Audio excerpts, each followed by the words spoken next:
Today we are going to be talking about the Buddhist view of the cosmos, the 31 planes of existence, and the beings that live there, and the karmic forces that propel you up and down through these planes.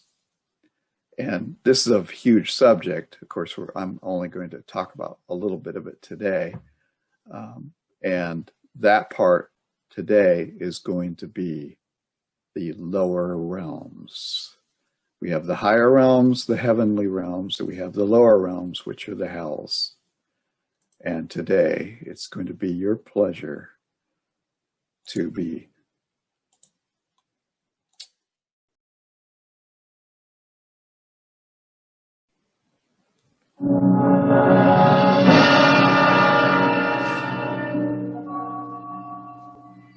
There is nothing wrong with your television set. Do not attempt to adjust the picture. We are controlling transmission. If we wish to make it louder, we will bring up the volume. If we wish to make it softer, we will tune it to a whisper. We will control the horizontal. We will control the vertical. We can roll the image, make it flutter. We can change the focus to a soft blur, or sharpen it to crystal clarity. For the next hour, sit quietly and we will control all that you see and hear. We repeat, there is nothing wrong with your television set.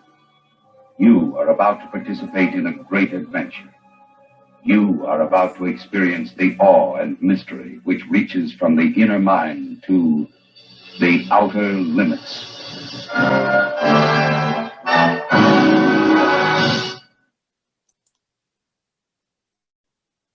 There you go.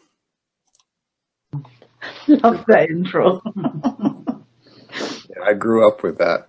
Outer Limits in the Twilight Zone, the original.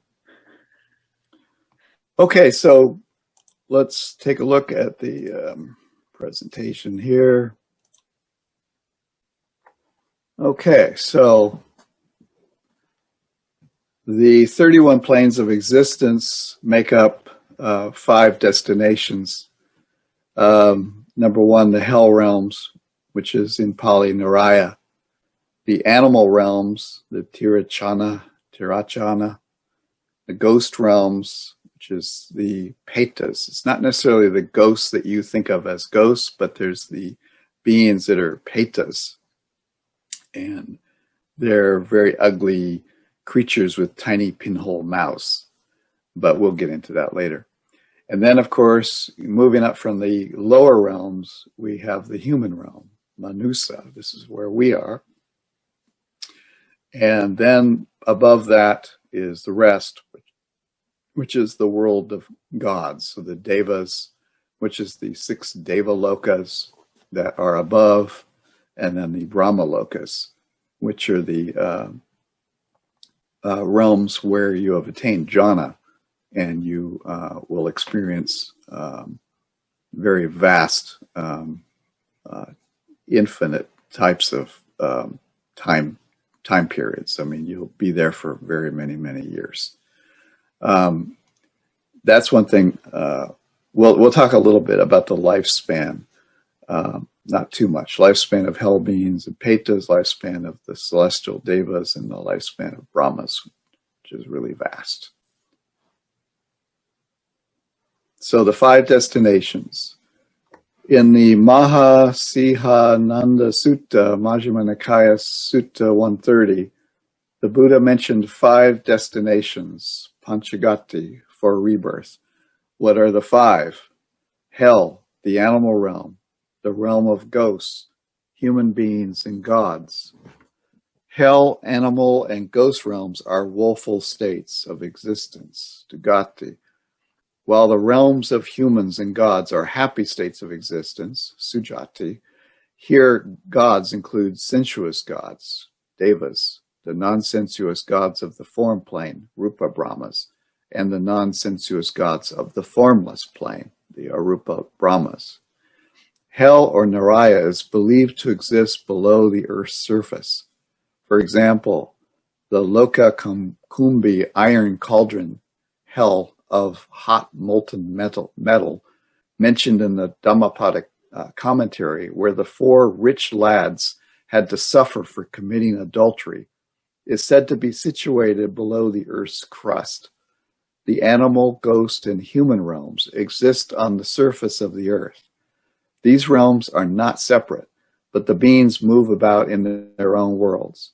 The gods are believed to live above the earth and high up in the sky in celestial mansions that travel swiftly through the sky. These are mansions they're moving around through the sky. And there's a book in the suttas called the Vimana Vatu. These are the mansion stories. You can get that from the Pali Text Society. And there's also a book in the suttas called the Petavatu, which is about the ghost. And there's many, many stories of those. And I've read through all of these. They're very, very interesting. So the hell realms. What awaits bad Buddhists? Arg, they're being boiled in oil. Here's a kind of a fork with human beings on the end of it being steamed, it looks like. And here are some beings that are being attacked by wild animals, and some beings that are going into a pot. And this one is, I think, some sort of ogre that's attacking somebody. Anyway. I first really got interested in this when I read this book. This is called 23 Minutes in Hell by Bill Wiese. And that's, oh, look at that. My book, there it is. That's the book right there. You can get it on Amazon or anything. But it's a very interesting book because this guy has an experience, which I'll let him tell you about. We have a video we're going to be watching about his experience. And this is just a normal guy, and it's just all of a sudden he fell into this realm at night and experienced some pretty strange things. So what is this hell? In Buddhism, beings are born in hell due to their accumulation of weighty bad karma. There they undergo unlimited suffering that is hard to endure and dreadful, terrible, and heart-rending. The Buddha said that the suffering of one stabbed incessantly by 300 spears compared to the suffering in hell is like a small stone compared to the Himalayas. However, the hell beings do not suffer eternally, unlike what is taught in other religions. Upon the exhaustion of their evil karma, beings may be reborn in good states as a result of their past good karma. According to the commentaries, there are 8 major hells, namely, what happened here? I guess where did they go? Here they are. The Sanjiva, where beings are cut into pieces and killed for many thousands of years, and they revive there again and again to undergo this torture. Hence the name Sanjiva, the revival hell. And you have a body that is, and Bill Wiese will talk about this, your body can be cut up and killed and torched and all of these things, and then it just regenerates to get some more pain. It's really, really wonderful. You cannot die. You suffer all the torture, but you cannot die. Kala Sutta, where they are split like wood with burning saws along a mark made by a black thread. Hence the name Kala Sutta, or the black thread hell. Sangata, where they are crushed to death over and over again by iron rollers. Hence the name Sangata, the crushing hell. Roruva, where there is a terrible screaming by beings constantly consumed by flames and smoke, entering their bodies through the 9 orifices. Hence the name Roruva, the scream in hell. Then we have the Mararuva, where the screams are greater because of the awfulness of the fire torture by being baked in a huge mass of fire. Hence the name Maharuva, the great screaming hell. Tapana, where beings are pierced with giant red-hot skewers and roasted over a fire, firmly held and unable to move. Hence the name Tapana, the roasting hell. Mahatapana, where beings are forced by fiery weapons to climb up a burning mountain until they fall down only to be strung up again on fiery iron bars, firmly held and unable to move while being roasted. Hence the name Mahatapana, the extreme roasting hell. And here we come to the worst, the Avicii, the lowest and greatest hell, 100 yojanas. 1 yojana is about 8 miles. This is a term used in Buddhist terms that is a measurement of distance. So you'll hear how many yojanas something is. I might be pronouncing that wrong. Yojana, I don't know. It's 12 kilometers and 8 miles. So the Avicii is 8 miles square, encircled by an iron wall with an iron roof above and an incandescent floor of glowing iron. So here beings are attacked by blazing fires that rush incessantly from one side and strike at the opposite side. The heat is so terrible that it is said that even the bones melt there. Since there is no intermission of suffering here, it is called Avicii, the hell without intermission. Then we come to the minor hells. Each great hell is surrounded on each of its 4 sides by 5 minor hells, bringing the total number of hells to 8 plus 8 times 4 times 5, 168. The terrible sufferings of beings in these minor hells are described in the Devadutta Sutta of the Majjhima Nikaya. Yet in all cases, the beings do not die, but undergo the torture repeatedly so long as the evil karma has not yet exhausted its results.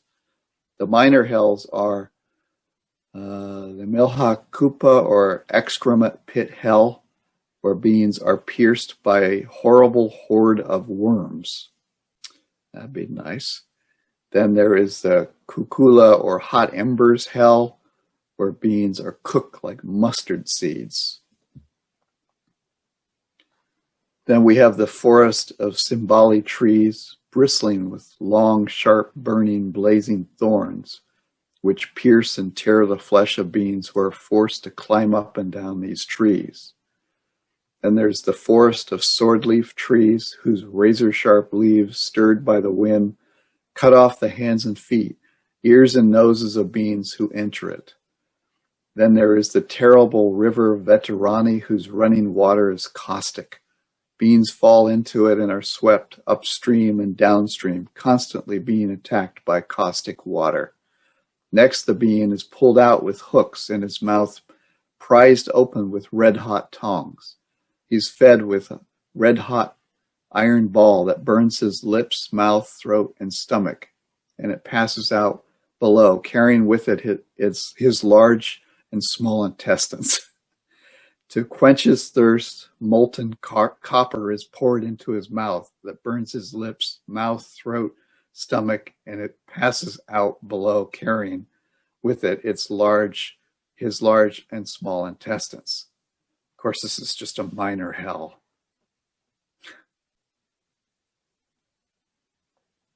Okay, so now we're going to watch a little movie here. Here's one little picture of hell. Okay, let me pull up.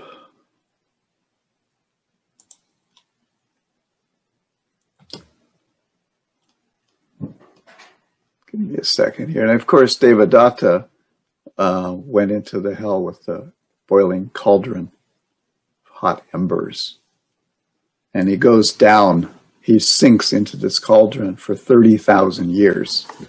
And then he comes up again, and he has only time for one syllable to say at the top of when he comes out of the cauldron, and then he starts going back down, and then he's been going up and down ever since the Buddha's time, and he's got many thousands of years to go. Okay, let me find my.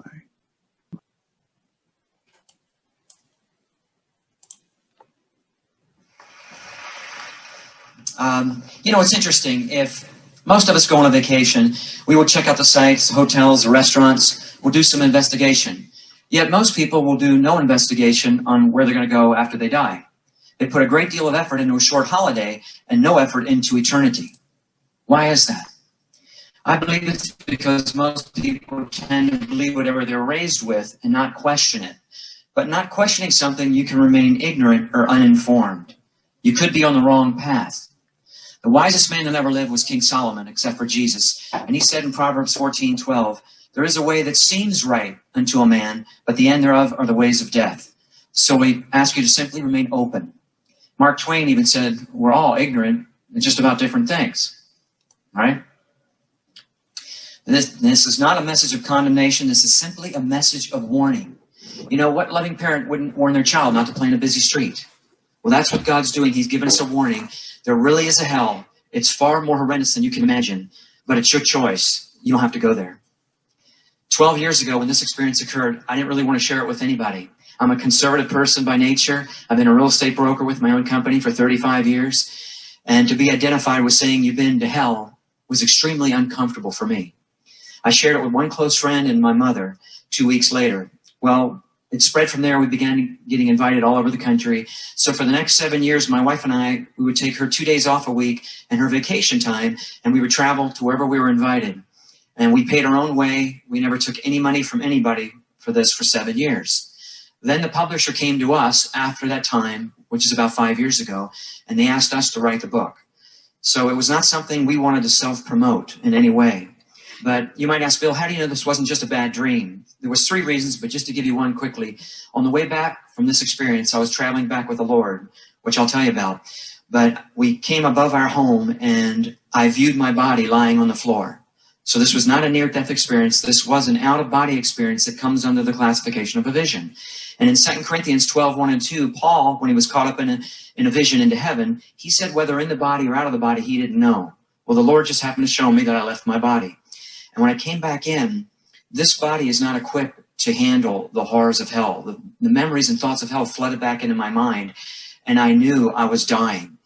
And I went into a traumatized state, and I started screaming. And my screams woke up my wife, so I wanted her to share with you how she found me.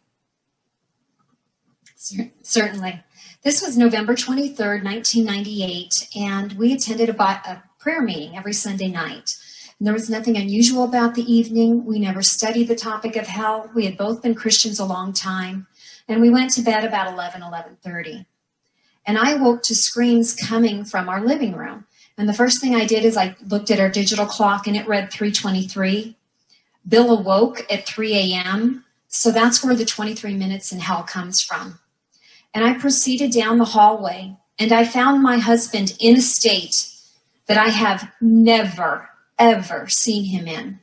Anyone who knows Bill knows his nature is very calm and conservative, steady as he goes. So to see your husband in a fetal position on the living room floor with his hands to his temple and crying out in terror and torment was beyond shocking. I thought, is he dying? Do I need to call emergency services? And he began to cry out, pray for me, the Lord has taken me to hell. And when he actually said those words, I felt a relief and a peace inside, and I know that was God. And I began to pray for him, and the Lord very, very graciously took the torment and the fear from his mind. But he left the memory of what had happened so he could share his story. And we just thank every single one of you here today. You're here by divine design. Give him hell, honey. Excellent. Praise God.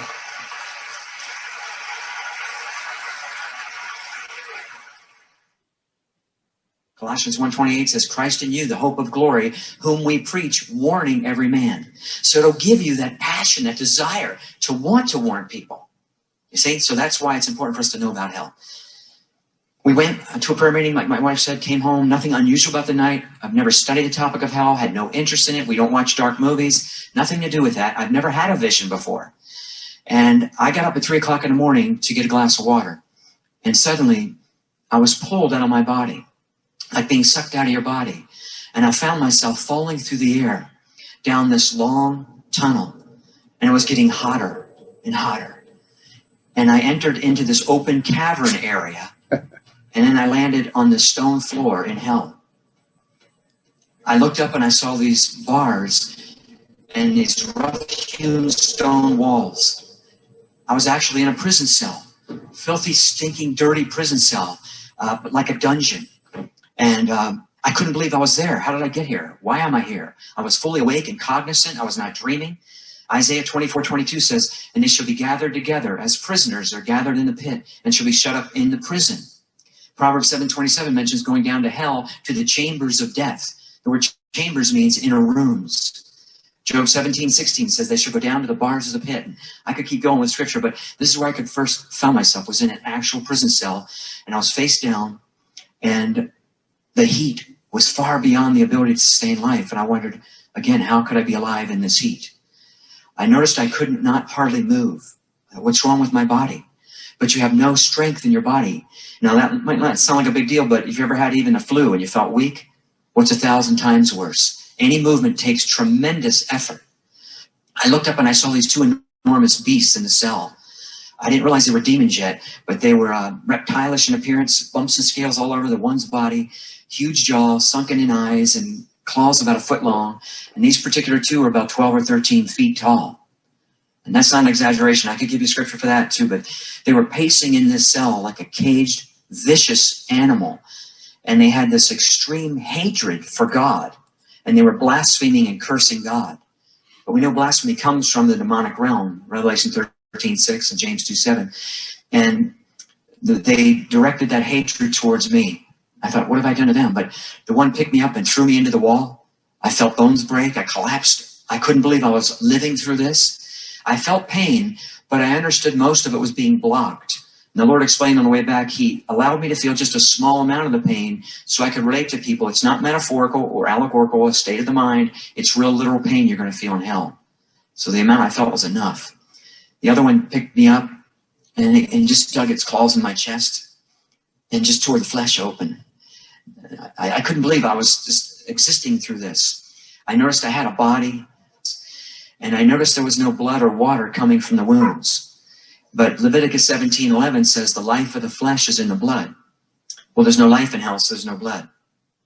And Zechariah 9:11 says thy prisoners are out of the pit where there's no water. There's not one drop of water in hell. And these creatures have absolutely no mercy over you. They hate you with an intense hatred. About this time it went dark. Now, I believe it was God's presence was there to illuminate it so I could see to describe to people what it looks like. But then it resumed its normal state of absolute pitch black darkness. You can feel the darkness. And that's not an exaggeration. Exodus 10:21 talks about a darkness that may be felt because there's only hatred and wickedness in this place. No love of any kind. The fear just penetrates right through your cell and the darkness and so forth, right through every cell in your body. And I was taken out of the cell, placed over next to this large, raging pit of fire. This pit was about 1 mile across. I just understood that. And there were flames raging high up into this open cavern. Literal flames. It was not metaphorical or allegorical. It was real literal fire. This is where I could first see people. There were people inside this pit, literally burning. It's the most horrible sight to see a person on fire. I'm telling you, most of us have never seen that. But their flesh was hanging off their bones. It was so awful to see it. Psalms 49:14 says, their beauty shall consume away in Sheol from their dwelling. And they're screaming and burning. And I know this is awful, but I just need to get this across to you, how awful it is, the fires of hell. And the screams were so loud that I just wanted to get away from the sounds of the people screaming. But you can't, you have to endure this. You know, you ever heard somebody screaming aloud? It's awful. There's millions of people screaming. It's deafening. I understood I was down deep in the earth. And there's over 49 scriptures that talk about where hell is located. And I just understood that, but I descended to get there, and I ascended when I left. And there were different levels of torment and degrees of punishment. I understood that. But my point is, there is no comfortable level in hell. It's all horrendous beyond anything you could possibly imagine. That's why Jesus warned about hell. 46 verses he gave about hell, and 18 of those verses are about the fires of hell. So he was warning us. There really is a hell. He doesn't want you to go there. And I wanted to talk to my wife. We're very close, and I knew I would never get to her again. She would know where I was at. I could never, ever explain to her that I'm here for all eternity. And that thought alone was extremely tormenting to live with forever and ever. You'll never be able to tell her, and she'll not know where I'm at. I want to talk to a person, anybody, but you're denied that. You're kept in total isolation.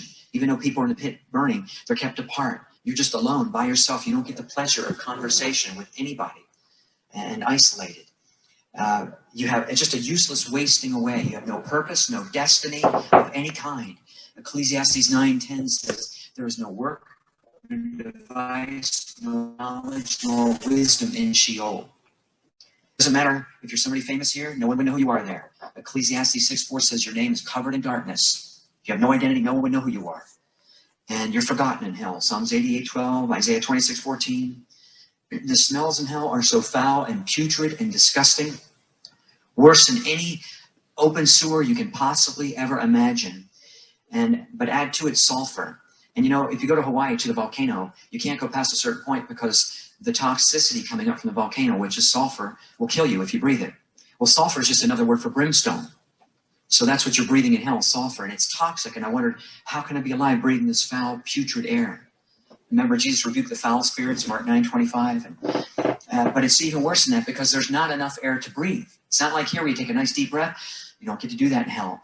You have to fight and gasp for even the tiniest bit of air. And I'll demonstrate to you, this is how you have to breathe in hell for all eternity. It's like,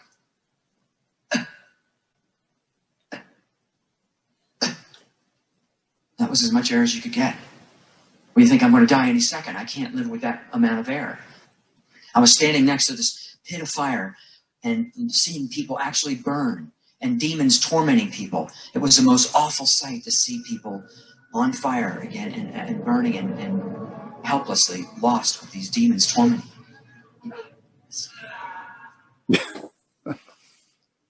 You're hungry, you don't get to eat in hell ever. We just went off a 21-day fast. You know what it's like. Never eat again, ever. Imagine. You don't get to drink just one drop. If I was to give you a drop of water, it wouldn't suffice, would it? Wouldn't help you. But in hell, you do anything for that drop of water. Anything. Like the rich man wanted that drop. He's still waiting for that drop 2,000 years later. You'll never get it. I began being raised up this tunnel and into absolute darkness. And then suddenly, this bright light appeared. I knew immediately who it was. And then I said, Jesus. Jesus. I didn't see his face. I just saw an outline of a man standing in this bright, pure, holy light, like no light I've ever seen. And I thought, Lord, why'd you send me to this horrible place? He said, because many people do not believe hell is real. He said, even some of my own people do not believe hell exists. That statement surprised me. I thought all Christians believe in hell, but we have found out since many Christians don't. They believe in universalism, annihilationism, soul sleep, all kinds of things, but hell is real. And I thought, Lord, I don't want to tell anybody about this experience. They're going to think I'm crazy or had a bad dream. He said, it's not your job to convict their hearts. That's the Holy Spirit's. He said, you just go and tell them.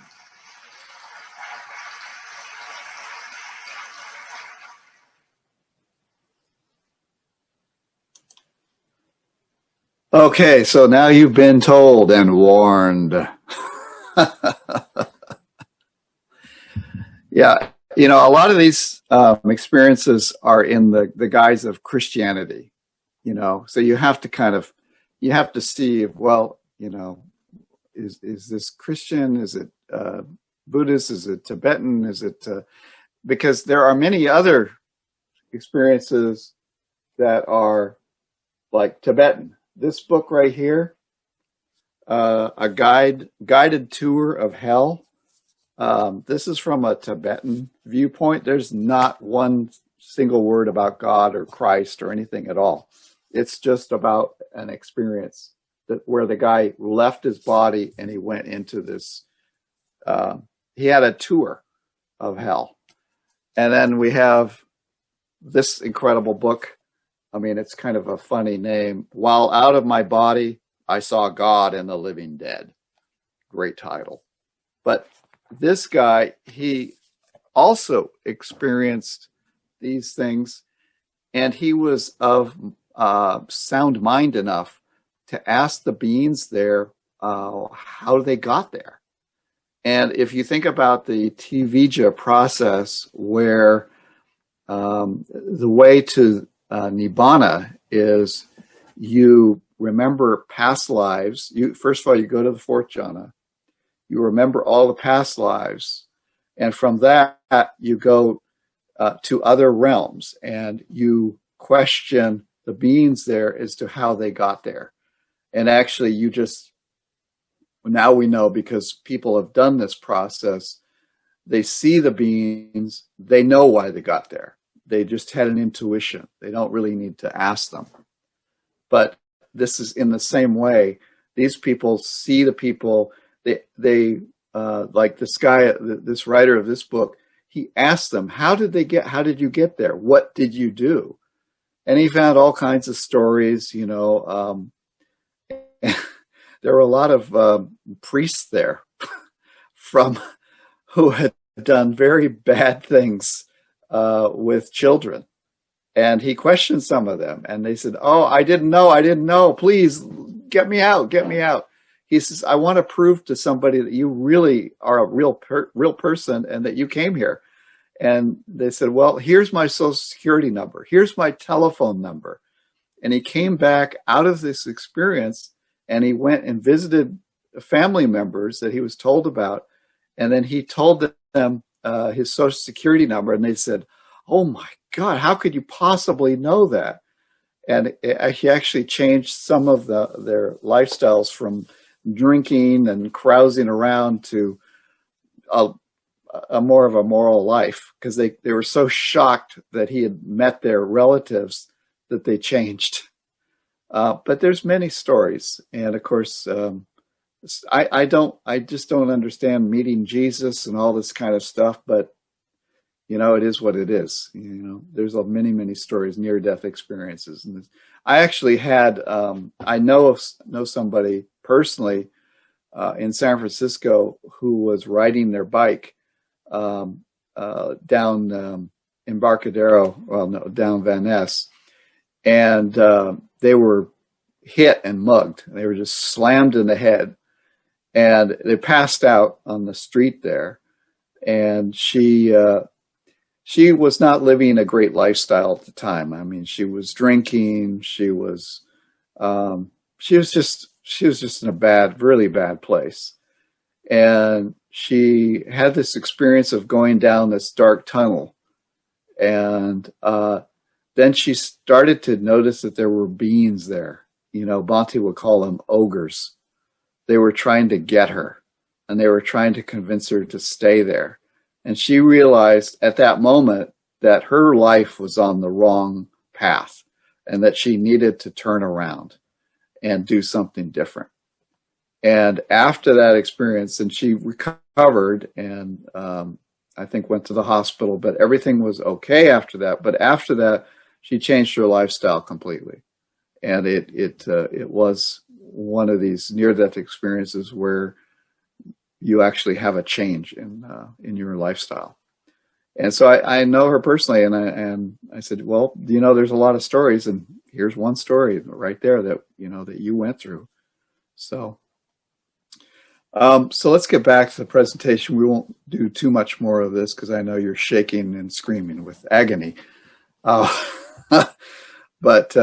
let's see if we can go back. If I can find it.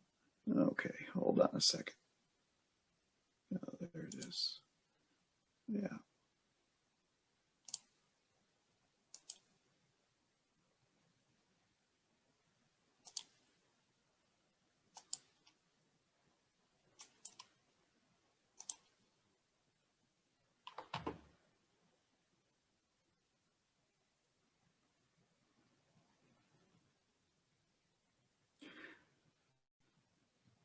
Now, I did this, well, I was going to do this talk in a retreat. I have a lot of other readings from other books, but it just can go on and on. The Petavatu has stories of these ghosts of Petas. Petas you'll hear a lot about in Buddhism. They're creatures who are very ugly. They have pinholes for mouths. They're constantly thirsty and hungry.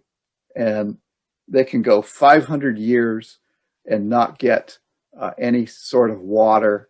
And they just go around and they smell and they fly through the air. And there's many stories of suttas where the monks see them in the air and they go to the Buddha and say, "What was that?"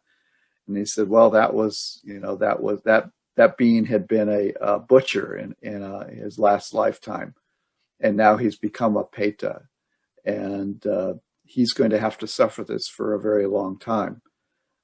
So there's many stories of these ghosts or Petas.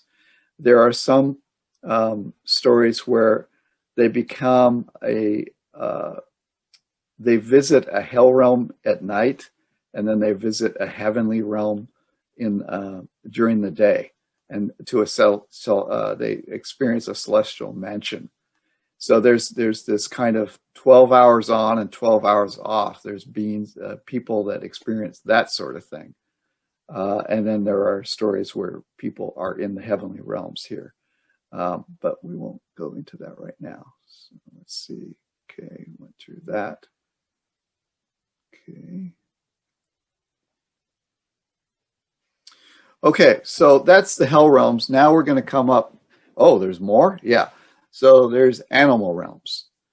This is the Tirakshana. So Tirakshana means going horizontally and aptly describes the animal mode of movement. So going like this. Birth in the animal plane is full of suffering, violence, and great fear. Born in the wild, smaller animals live in constant fear of being eaten up by larger animals, that in turn are constantly being harassed or hunted to extinction by humans for sport or commercial purposes. They suffer from heat and cold, flood and drought, and there is no one to tend to them and when they are sick and wounded. Domesticated animals fare no better. Most are bred and killed for their meat, fur, horns, bones, skin, and so on. In less developed countries, they become beasts of burden, bound by many ropes, yoked to carriage shafts, plow or cart, shoulders bruised, beaten with whips and sticks, with some carrying crushing loads. Household pets would appear to have a relatively better life, only if they have kind and understanding owners. Otherwise, they would have to scavenge the streets for food and face the danger of being killed or injured by fast-moving vehicles.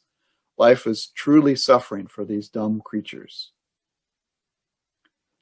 And if you think about, we have a lot of animals here, and of course our dogs and cats, I mean, they're like in a heavenly realm. I mean, they get all the food they want, and people are petting them and adoring them all the time, and they can run around in 100 acres, and they got it good. They have it good.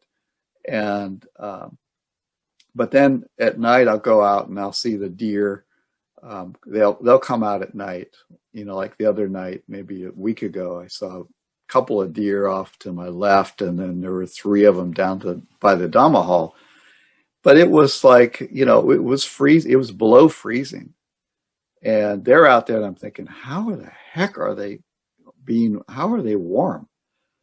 I don't know. I mean, they survive, but they must be cold. I mean, it can get to, 0 degree temperatures, 0 Fahrenheit. And then you think about, and they're scrounging for food all winter long. And there's very little to eat because all the green is gone. They're down to eating the green evergreen bushes, and there's not much nutrition there. But then there's these wonderful birds, and you think of the birds, and they sound nice, but they're having to live in the trees and being eaten by bigger birds and scrounging for food all over the place. But they do have the kind of a fun thing of being able to fly. That's a nice thing. And then all of the insects and the wasp and the bugs and their lifespans are very, very short. So if you think about all the animals around you, you can kind of, some people have a view that, oh, they're just so wonderful and animals are happy all the time. And that's really not true. But all we can do is help them to be more happy. So I was talking about the Petas. Petas are ghostly beings absolutely devoid of happiness. They live a life of misery, being subjected to incessant pain and suffering, lack of food and clothing, much like human dregs living in abject poverty. Thus they restlessly search for food here and there, hence the name Peta.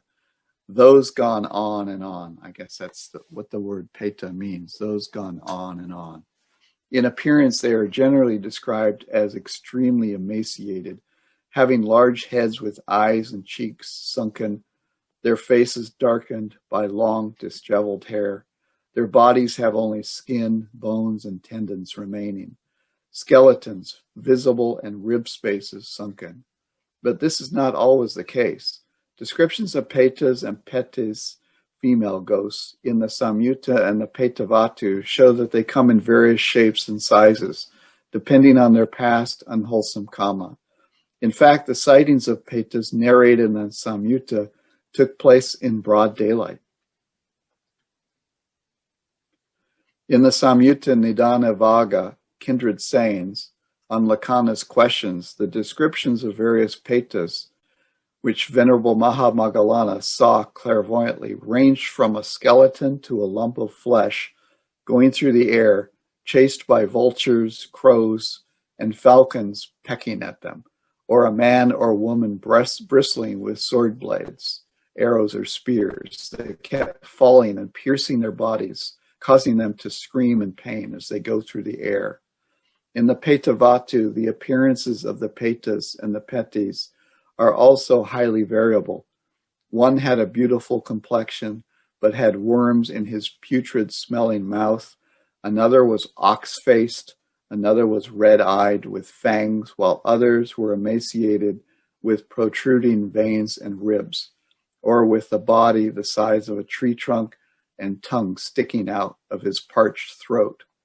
There was even a Peti who lived in a mansion, enjoying celestial comfort by day and suffering at night, being devoured by a black dog, which cast her bones into a lotus pond, and she regained her life each time as a result of karma. And then in the Petavatu, there's the story of why this happened and the evil karma that she committed, and then the good karma that she committed, and the mixture of how these things happened. And you can read these in the books for yourself. And also, just to throw in, those descriptions of the hell realms are in the suttas. They're, I think, in Sutta 29, if I'm correct, in the Majjhima Nikaya, there's some descriptions, but there's also an entire section in the Mahavastu about the hell realms, about what they're like. And so there's all the descriptions are there. This is not just commentarial. So more about the Petas. These vivid descriptions evidently highlight the extreme suffering experienced by Petas as a result of their unwholesome karma. According to the Milinda Panha, there are 4 classes of Petas. The Vantasikas, who feed on what has been vomited by others. The Kupapasinos, who suffer from being continually tormented by extreme hunger and thirst for very long periods of time. The Nija Mahatanhahikas, who are consumed by thirst, being tormented by a continual burning feeling within their bodies. The Paradatu Pajivi, who depend on what others offer for them. They remember their living relatives and see what they do.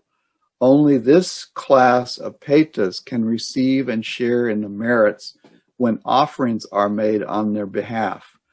see the transference of merits to departed relatives in another chapter. So we do this. Bhante does this for people who ask that merit be shared with their relatives. And Bhante says that it's good to share merit with your relatives on the day that they died. So, like if your father died, on May 17th, every year it's good to share merit with them, and that's done by offering food to the sangha, or to meditators or to monks, and then they will the chief monk like Bhante would do a little chant, and he would share merit with the petas or with the dead relatives at that time. And if they are around, they'll hear this and they'll rejoice, and that brings up a positive state of mind, and they will receive food, they'll receive clothing. If you share water, food, if you offer robes to the sangha on behalf of your relatives, then they'll be clothed in beautiful clothes, and they'll get houses and places to live. But it says here there's only a certain kind of peta who can get this merit. And Bhante kind of disputes that. He says that there are other beings, even in the heavenly realms, can receive merits as well. So I don't know. But it seems like there's an ability for your parents who have died to benefit by your giving gifts to the sangha, and then the sangha shares merits, and hopefully they benefit from that. I'm not going to be doing this reading. Okay, so there's another type of ghosts. These are the Asuras. They could be called titans. According to the Katavatu, Points of Controversy, Book 8, the Kalakanja Asuras resemble the Petas in ugly and frightful shape, sex life, diet, lifespan, and intermarry within them. It is said that their bodies resemble dried leaves, with scarcely any flesh and blood, and cover a space of 3 guvatas. 1 guvata is 8 miles. Sounds like a yojana. Their eyeballs jut out from their heads like crabs. Their mouths are as small as a needle's eye and are situated on top of their heads, so that they have to bend their heads downward whenever they want to eat or drink. Being consumed by anger, these demons or angry ghosts like to attack one another with burning weapons of their own comic productions, and are thus tormented, such torment being the resultants of their past evil actions. These Asuras of the woeful plane belong to a class of Petas who are more powerful but are unhappy beings. They are different from the Asura Devas, led by King Vipasati, who originally inhabited Tavatimsa heaven, but were defeated by Saka, king of Devas, and driven to another part of the heavens. Vipasati's Asuras are a class of Devas and intermarry with Devas. In later Buddhist tradition, the Asuras, or Titans, were added as a separate unhappy realm to give 4 woeful states. So these are just beings consumed with anger. And you'll hear about a class of them which are at war with Saka and the king of the gods in the Tavatimsa heaven and the heaven of the 33. But they're actually devas. They're not really the real Asuras, full of, they're a class of devas. But you will hear stories about those. So I put in a little section, coming to the end of all of this. Ghosts or earthborn spirits. The suttas do talk about earthborn spirits, but the idea of ghosts and white, ghostly things like that we have, like Halloween and all of these things, are not so much talked about in the suttas. But earthborn spirits are. But these ghosts, they do exist, and there's just so many examples of them and so many books written about them. So I thought I would put in a section here. When humans die, there is good authority that the being goes to an in-between existence in which they may be caught for a long time. This is due to attachment to certain things they left behind, or just are refusing to go into the light. There's the Ghost Whisperer TV show illustrates perfectly this phenomena. It's advised by famous psychic Catherine Winkowski, who can see these ghosts clear as day, just like they were people. At death, the spirit or the being that is left will go to the funeral, and afterwards, if they are not attached, they'll go into a white light, and beyond that, it cannot be seen where they go.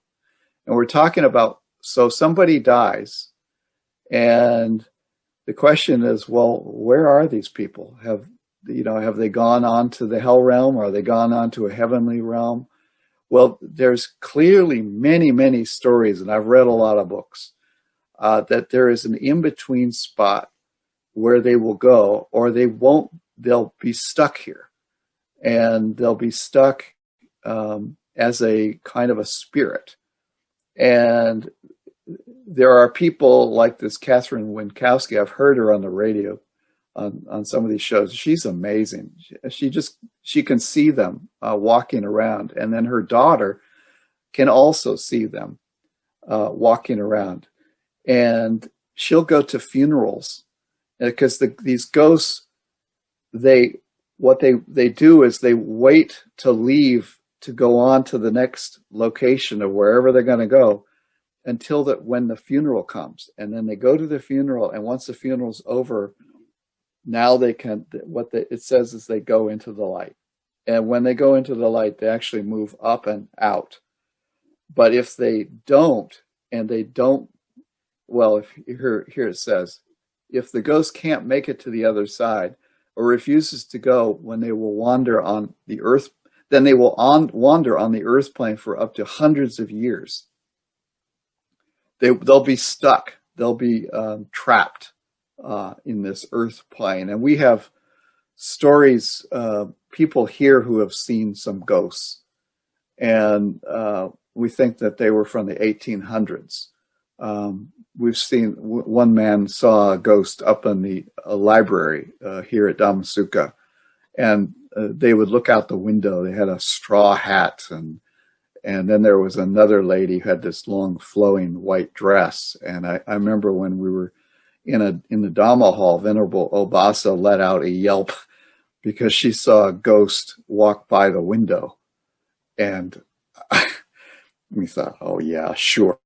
And then later on in the talk, she looks over and says, see, there's the ghost. And somebody else goes, I see them. And Bhante said, go out and see who's out there. And I went out and there was nobody there. So how do these ghosts live? Well, these ghosts feed on energy, and it is negative energy. They go to where the people are to feed on the psychic energy coming from their emotions. They go to places where people gather, like theaters. They can follow you home and stay in your house if you create a lot of emotionally negative energy. Why are haunted houses full of strange events? Because the spirits there are truly trying to cause problems, so they can feed on this psychic energy that it creates, the emotions. They will turn on lights on and off and create electrical problems. They can even move furniture. How does one get rid of these ghosts? You find someone who can see them and talk to them. They have to be convinced to move on. They may be there because they were murdered by people in the house and just can't leave them be. So a psychic is called and convinces them that it is far better place to go that is in the white light. You can do other things to drive them away, like burning sage. That's a kind of a witchy type of thing. You burn sage and that drives the ghosts away. When you die, you have a short amount of time to go into the light, about 3 days or so at your funeral. After that, the door closes. However, you can still go to the funeral home where there are people gathering over someone recently dead, and that white light door will still be open to you. So everybody be aware, when you die, Make sure you go into the white light. Don't stay behind. If that comes up, don't go, oh, I don't think I'm going to go. I'm going to hang out. No, don't do that. Don't do that. Go into the light. This is the author When Ghost Speaks. This is a fantastic book. Marianne Winkowski, forward by James Progg.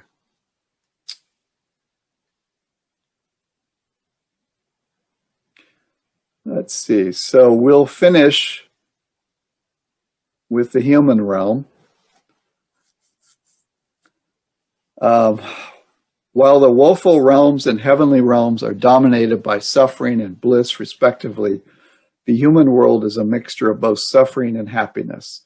Thus, a person is born either rich or poor, good-looking or ugly, powerful or weak, wise or stupid, according to his or own good or bad past actions, supportive or obstructive karma. However, to be born as a human being, the reproductive karma that conditions the rebirth consciousness, patisandhi, must be wholesome with 2 or 3 good roots. People who do not realize how difficult it is to be born as a human, people do not realize how difficult it is to be born as a human. By looking at the present human population, they think there are many human beings on earth. By looking at the vastness of the heavens, they think that there are many inhabitants in the Deva worlds. However, if they observe the animal realm closely, they will realize that just the numbers of insects in a forest alone far exceed the human population. As for the Deva worlds, it is said that although they are very extensive, the inhabitants are few. From the discourse about the blind turtle and the yoke in the Samyutta 455, one should appreciate how difficult and rare it is to be born as a human being. Birth as a human is one of the 5 best opportunities that are difficult to obtain. So the story of the blind turtle and the yoke, briefly, is there's a blind turtle. The turtle's blind. It's in the ocean. It's swimming around. Every 100 years, it pokes its head up. And there happens to be, you throw out a yoke, a tire, into the ocean, the Pacific Ocean, the Atlantic Ocean, every 100 years. You just throw it out there, the turtle comes up, puts his head through that yoke. The possibility of that turtle putting its head through the yoke is the possibility that you will be coming up out of the hell realms, that your good karma will actually arise. So it's a very slight possibility, but there's always the possibility. That's one thing. Yeah, we'll talk about later at some point. But the lifespan of the hell realms is such that it can be interminable. I mean, it can actually be indefinite if there is no real good karma to bring you out that's from your past. You can be there for an indeterminate amount of time, because in the hell realm, you're doing nothing but making bad karma. I mean, you're full of anger and hate and depression and every kind of terrible feeling. And it is said that you don't even experience a good, pleasant feeling in any hell realm. There is no pleasant experience at all. And whereas in the heaven realms, there are only pleasant experiences. But every now and then, because of some very good karma, you will come out of the hell realm.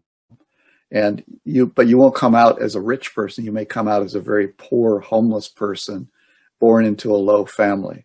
And maybe your lifespan is very short.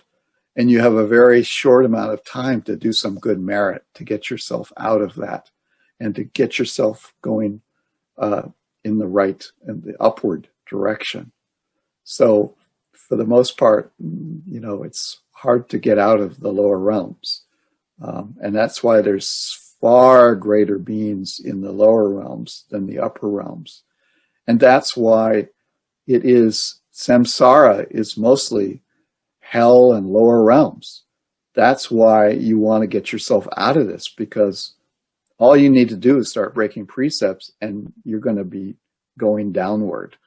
And once you're down, you're stuck there for a very, very long time. And it's said that if you look at samsara can be, say, a pie chart. And one tiny hairline slice is the human realm and the deva and all the realms above it. And that's all. Everything else is basically hell. And that's, people say, oh, well, samsara is a great place. I mean, think of all the great things. I just have to be good and everything will be fine. But all you need to do is slip. And all those other beings that are here, they're ignorant of the Four Noble Truths.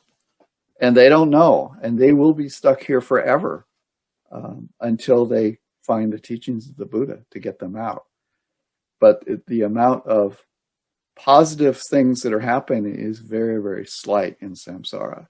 And that's why you do want to get yourself on out of here. Human realms, let's see. The other four beings, birth as a human is one of the 5 best opportunities that are difficult to obtain. The other 4 being encountering a Buddha, ordaining as a bhikkhu, attaining confidence in the triple gem, and hearing the true Dhamma. These 5 opportunities are important because it is through them that release from suffering can be obtained. Birth as a human being is important, first of all, because it means that one has escaped from the woeful states which involve great suffering. But it does not mean that ordinary happiness is the reason why human existence is so fortunate. It means you've entered the way out. Now, we haven't encountered a Buddha here, but we've certainly encountered the Buddha's teachings. And you can ordain as a nun or a monk. And you do have confidence, and you are hearing the true Dhamma. So we are having all of these experiences, and anybody can, if you wish to do a temporary ordination, you can ordain as a bhikkhu and try that. But you can also meditate as a non-bhikkhu. It's, it doesn't really matter. Just meditate. Just meditate. Of course, I've already gotten ahead of myself. If this were so, the Buddha would have included the Deva and Brahma states, where the celestial pleasures far surpass anything on earth. Human existence is mentioned because it is the best state in which one can perform meritorious actions. This is not possible in the lower worlds because their inhabitants do not possess any good roots, or they are in such pain. And the good roots, this is roots of morality, or they are in such pain that they cannot think of anything else. In the heavens, there is so much pleasure to enjoy that their inhabitants find it difficult to appreciate the truth of suffering. Moreover, their lifespans are so long that it is difficult for them to understand impermanence or anicca. Bodhisattvas prefer the human realm because they have the opportunity to develop the requisites of Buddhahood, the parami, to the highest level. They are always born as human beings. In their last birth, where they attain supreme enlightenment and become Buddhists, we are most fortunate to be human beings now, because although the Buddha has passed into parinibbana, the Buddhasasana is still available, whereby we can hear the true Dhamma and attain confidence, sada, even as layfolk. For those who become bhikkhus, they have obtained all the 5 best opportunities that are hard to come by. Thank you for your attention.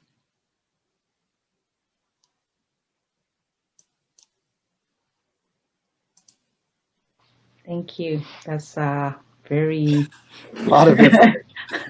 a lot to take. When I was little, when I hear these hell stories and stuff, like I thought, okay, grown-ups are just trying to scare us so that we can be good, Well, that's true. Yeah. And some people are motivated by it. I am. I think about this stuff and I go, I'm not going there. Yeah. And if it doesn't exist, I still will have done everything to avoid going there. And just in case, I'm going to be good. But some people, they don't really get it. They don't appreciate it. Yeah. They don't I don't want to hear about it. That's, it's too depressing. Yeah. And some people they just don't benefit from it. And actually that's probably the majority of the people. Yeah. So I would expect probably a lot of people on the call right now are going, well, I don't know about this, well, just meditate and it'll be fine. But actually, this is the way the Buddha attained enlightenment. He attained enlightenment by the Tivija, which is remembering past lives, going to other realms and seeing what happened in those realms. Mm. Then the final insight was because of karma, actions led to results, that there was no way that you were ever going to avoid. I mean, you can do good actions, but inevitably, through ignorance, you would do something wrong and you would just go right back down into it. And for the most part, your existence would always be in the lower realms. And he realized that karma was so powerful that he needed to do something and to get out of this mess. And then he attained Nibbana, the final Nibbana, and he was done with the whole thing. But it was the horror and the terror of samsara that drove him out. And that's where Delson will probably come in with the Upanisa Sutta and say, all right, now that we've seen the suffering, and suffering is not just fire, it's actually mental action and movement, noise,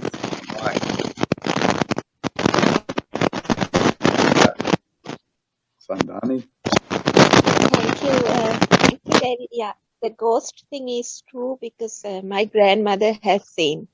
Okay, all right. So here we go. Yeah. We were so scared. My grandmother's house was nearby the Udavatta Kale Candy near the Maligava, that area, and there was some stories about that. And there is one bedroom. My grandmother used to sleep there, and she has seen. Does anybody else have any ghost stories? Doing a lot of chanting and monks coming to home. Okay. Yeah. Bless the area around. Well, it said if you... Yeah, still I'm scared to go to that house. Yeah. If you create a bubble of metta, none of these things will come and you'll be protected. So just radiate love and kindness to everything around you. And for the most part, nothing can come. It feeds like from the ghost stories. These things feed on negative energy, negative emotion, anger. And when you radiate love and kindness, there's nothing there for them to take in. So that's what we do after the death. We 7 day we do the chanting. We bring the monks to home, and we chanting. Yeah. Mm-hmm. Okay. Still, I'm scared. Yeah. Okay. At a small age, I experienced that. All right. Any other comments? Hi, David. Yeah. I have some question regarding have you encountered any studies between physical mental illness or actually even though physical pain that has any relationship to that state of health of mindset or in that state of mind? For example, in depression, I guess a lot of people have had experience, and personally, I myself had that experience, and it actually does give me that similar experience of that health, feelings like that you are in a non-stop, unable to cease to get out of that state of that mind. That one of the health REM situation is. And I'm always, imagining also in cancer patients in the terminal stage, the pain that they're suffering, where like the picture that you are showing that they're like they're being always dropped into that fire. I guess it is simulated in similar ways, right? So I wonder if there is any studies or anything like in science, how can they parallel, or is that really a state of mind of ours that is actually we are experiencing through health and all that? Well, that'd be always interesting to me. Yeah, I mean, you can experience hell on earth. You can experience hell in your own body. It's just that when you die, you may take on a different body that has a vast ability to experience pain. But of course, we have the ability to experience pain, and cancer pain and all of that is, you know, if you look around and you notice stories of people, you know, people are not happy out there. They're having all kinds of medical issues. They have headaches. They have all kinds of crazy medical things going on. It's very rare to find somebody who never goes to the doctor. But yeah, I mean, you can just forget about all of these experiences of other lives or other existences and just look at the human realm. We can be in the heavenly realm when we're happy, and we can be in the hell realm when we're not happy. So regardless, you know, people say, well, do you have to believe in all these other realms? And no, you certainly don't. The Buddha taught them, but he didn't say that they were part of your meditation. You may never experience them. Most people will never experience in their meditation or in their life any experience of any other realm. But you'll experience your mind. You'll experience that in your mind is a possibility of a lot of suffering, like emotional suffering. And so when you practice meditation, you'll see that this is a way that the craving is the thing that is causing this. And when you get rid of the craving, there is nothing further that will ever bother you again. I mean, you can have pain in your body, but ultimately it's only craving that creates the mental suffering. It's the mental suffering that it's the suffering when a feeling and a painful feeling arises that comes out and hates that pain. You know, it's just, and if that's not happening, like in the fourth jhana, I mean, many of you experience where you'll be sitting in a chair and you have a pain in your back, and then your meditation gets pretty good, and all of a sudden the pain's gone. Well, it's still there. The feeling is there, but the craving and the hatred of that pain is gone. And so now the feeling can be there, but there is no mental suffering. So, you know, these hells and heavens are on earth. You can certainly see examples of them everywhere, and you don't have to believe in any of these other realms. But we are trying to get out of this realm, and we're trying to get out of the suffering from any realm. So, okay, it looks like it must be 12 o'clock for you. Yes, yeah, that's all right. And any more questions?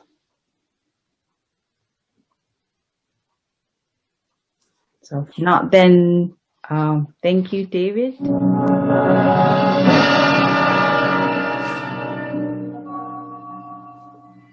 There is nothing wrong with your television set. Do not attempt to adjust the picture. We are controlling transmission. If we wish to make it louder, we will bring up the volume. If we wish to make it softer, we will tune it to a whisper.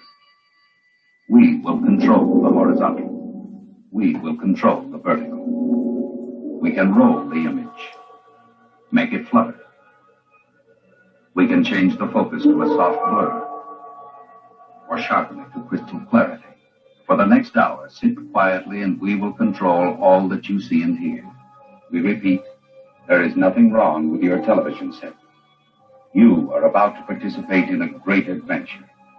You are about to experience the awe and mystery which reaches from the inner mind to the outer limits.